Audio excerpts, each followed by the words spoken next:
ndak padha ngantuk.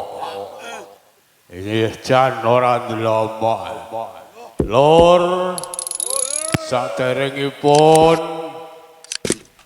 Assalamualaikum warahmatullahi wabarakatuh. Matur sembah nuwun. Ngaturaken gunging panuwun ingkang murweng jagat dumadi ing mriki paguyuban seni reog santri kalong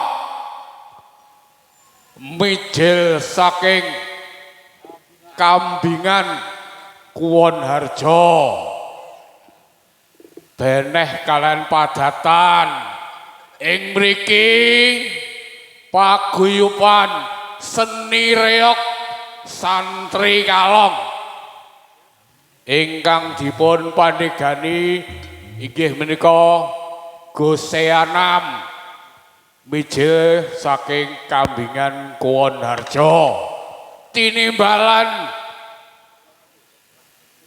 wonten ing dalemipun Ibu Panirah saperlu caos panglipur dumateng panjenengan sami inggih menika wujud jejogetan ngundang kanca-kanca tangga teparo padha mlumpuk. Lah iya ngono ta Lur. Jan ora ndelomok. Pokoke Bu Panirah ki wis ta. Kanca rowange kabeh diceluki senajan to mlumpuk. Ing mriki kru seni reog santri kalong sampeyan cumawis para jatil bae iso mlenuk kaya ngene. Iki wis duwe bojo kabeh apa urung? Bojone wong jan ora ndelomok nek iki. Bae. Ing mriki wonten cacah 40 jatil. Nule dienggo bal-balan. Kare 3 sitok jatol. Oh. Iki wonten cacah sekawan jatil saking santri kalong. Menika badhe caos panglipur. Ing mriki mangke iki wonten bintang tamu Lur. Ora liya inggih menika anak-anak kula inggih menika kepo. Jenenge Kenthong Pongge. Ora nggo A tapi ora nggo A karo SU pokoke. Nggih. Dos pundi Lur kridane para jatil-jatil kru lintunipun sumangga Lur tari jatil wis siaga purung nduk kowe nduk. Iki mang wis padha bathok apa urung? Oh wis, aku ya wis bathok nek kono wae mau. Urung. Jan dingone karo jangan dombok, jangan lombok. Jan nyamleng. Nggih, sumangga Lur sing dodoan kula aturi nyedak. Sing nyedak ya aja rada mundur sithik. Nggih, monggo.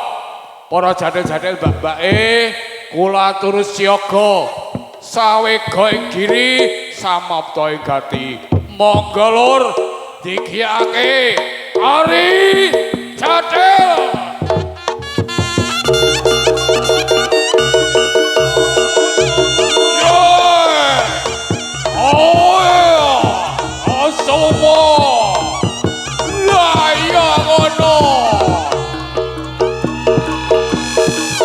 Ayo, Jan. Iki kaya ngempet ambrek kowe.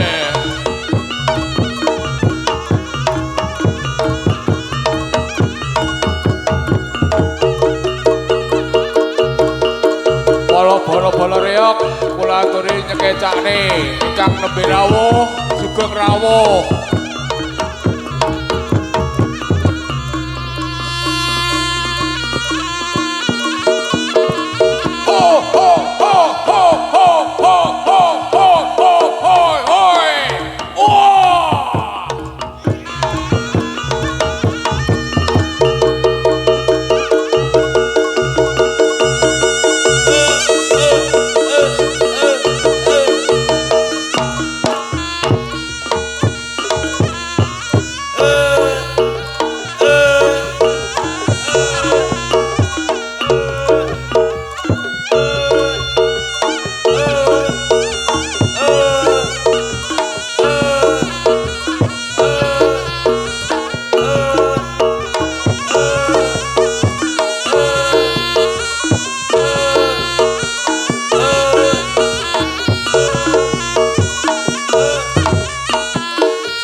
sing tak pikir ora rumangsa udan deres ing mangsa ketiga aron teles tansah katon ing netra ae ae ha ho ho ae ha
Rasulillah sholatullah salamullah ala yasin habibillah ae ho ho ya ho ya ho ae ho ya so Salamullah ala toha Rasulillah sholatullah salamullah ala yasin habibillah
ben aku rayu adhan tanggung jawabmu iku palsu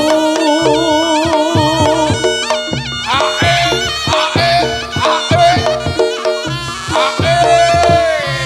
Ho, ho, ho. Hae. Ho, ho, ho. Hae. Ho, ah. Ho, ho, ho.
Saya nambahi wangun ada sarmande selencer kuning ora muka atiku tadi gomeng wes semo satiti aku wes trimo karena tak anggo tombo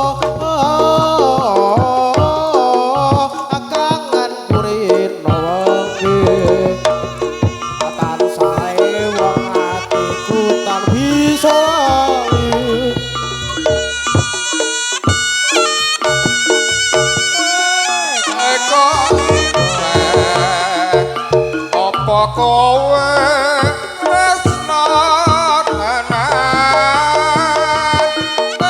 cinta apa kok sampe tresnaku dodo akhirat yo kuwi ning cinta kang kandakno cah ayu sok teko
tak saponane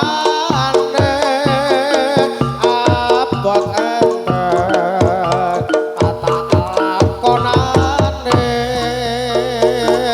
walang ireng mabur pranggeng walang ireng dawa sutange yen do seneng yo mas aja mung mandeng golek ana ngerti omahe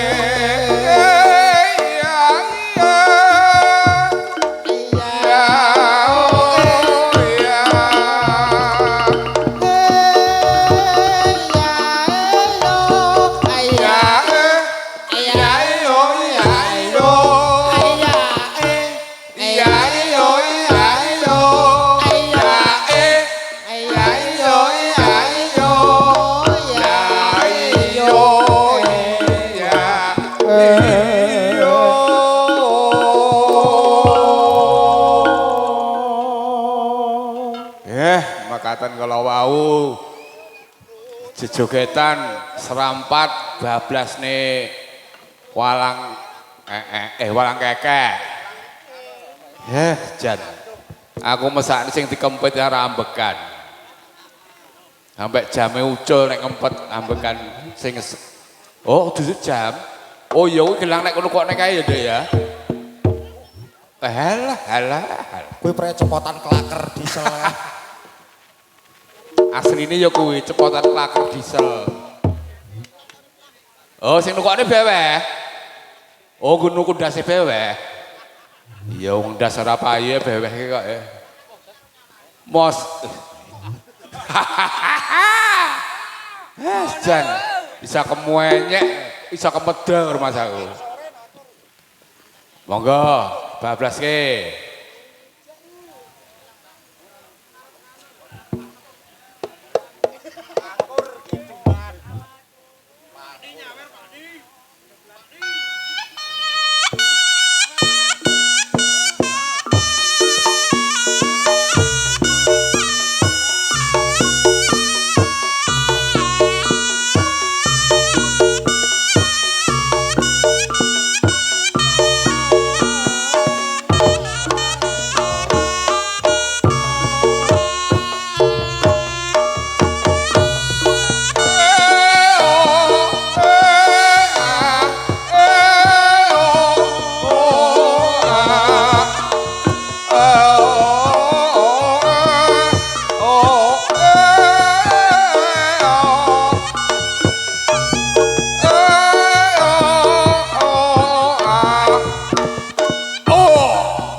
Rujak rujak dondong rujak wong kegeden bokong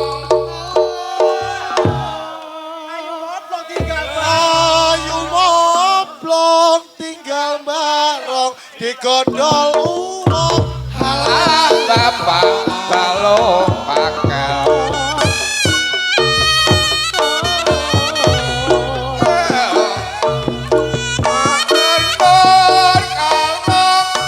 Kabang menur Sekar malati Tido koyot tinulan Tido kelekan Cono takeing Padang bulan Dan oloro asmoro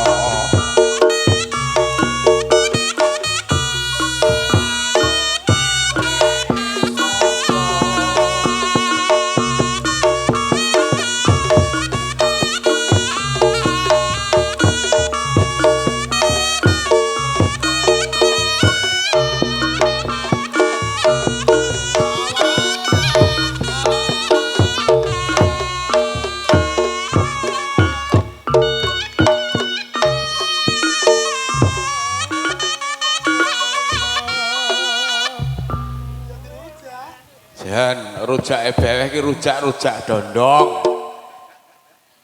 Rujake wong kegedean bokong jarene ngono. Kaya wek etika.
Lu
lahir batine Apa ki? Nggih, matur sembah nuwun sanget menika kala wau sampun kapiyarsa iki menika dadi ati. Iki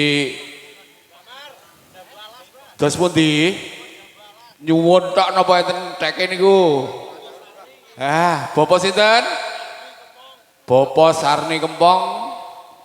Panyuwunanipun inggih menika Jambu Alas. Oh, Bapak Sarni menika? Lah nene kok belas iki re piye? Dereng. Ora ketang jadel-jadel iki ra ketang pira-pira kono kok ya ndang di. Oh, nggih pun to. Kula durung pandonga kemawon mugi-mugi kasembadan. Ngoten Bapak Sarni nggih. Didongakne wong akeh mestine kudune kelakon. Kudune ya ndang piye-piye kono, dadak piye iki. Nggih. Nika panyunanipun Jambu Alas Bapak Sarni. Nggih. Oi, oi, oi.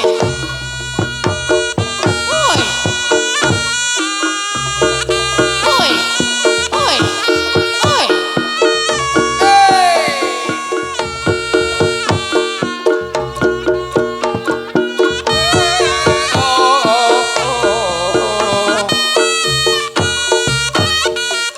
Apa wis ora kelingan sumpah dadi mumuk marang aku sinaksen lintang rembulan jarene tresno mumuk kanggo aku.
Lilakno trahane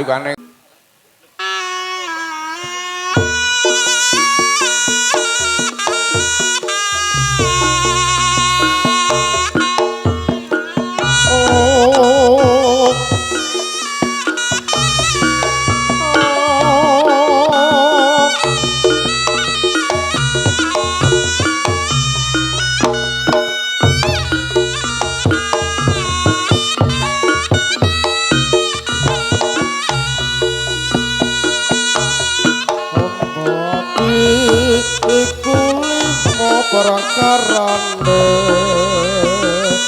aben pisan maca Quran lan maknane aben pindho salat wengi lakonono kabeh telu wong kang saleh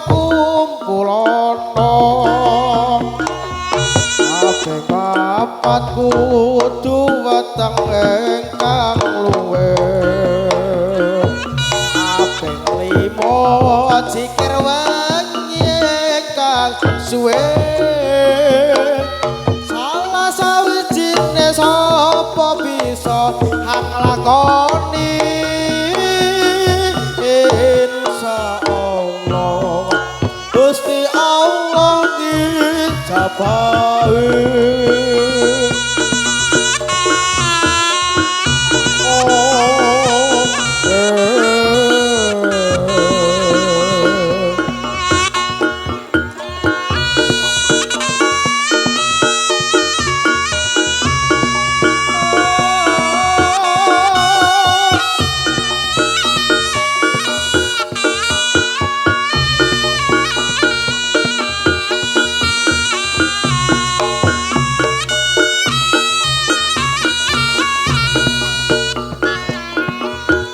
Allahumma sholli wa salim ala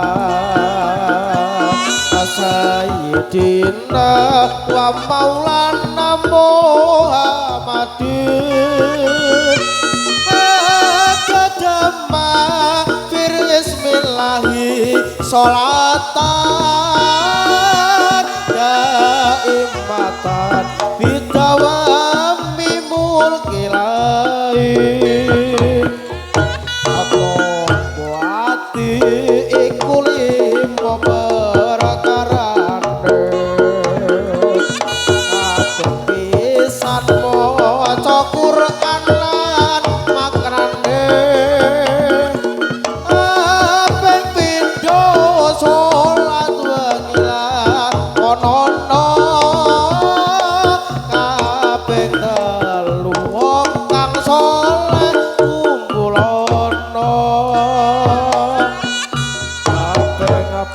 papatku duweteng ingkang luwe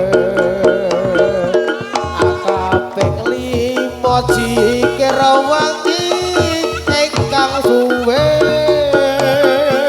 salah sawijine sapa bisa hang lakoni insyaallah Gusti Allah